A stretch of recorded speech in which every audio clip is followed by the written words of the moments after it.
यहाँ पे। और ये काफ़ी ट्रैवल करते थे पानी के लिए। ये बिल्कुल रोड से उस तरफ तकरीबन 4 से 5 किलोमीटर इनको ट्रैवल करना पड़ता था। मैं बात कहता हूँ हमेशा कि मैंने फाउंडेशन क्यों बनाई है, इसीलिए बनाई है कि मैं इन एरियाज़ में जाना चाहता हूँ, इन एरियाज़ में काम करना चाहता हूँ। अभी बहुत सारी NGOs बहुत अच्छे अच्छे काम करती हैं, लेकिन यहाँ कोई आता नहीं है, एक्सेस इतना ईजी नहीं है, सिक्योरिटी इश्यूज भी हैं।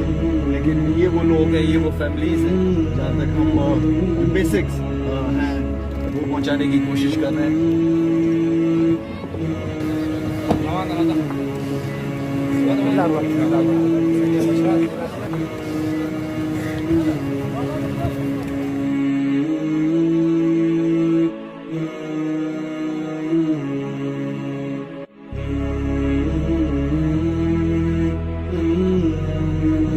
खाने पीने का आपका मसला नहीं है, मसला जो है वो पानी है यहाँ पे।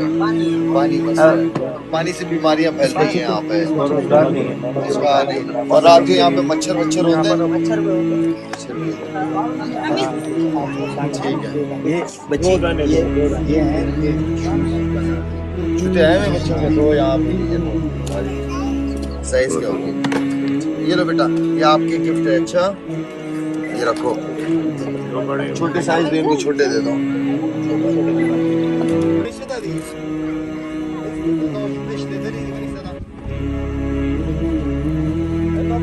छोटे वाले दे रहा मुझे बच्ची के लिए, एक छोटा दे दो।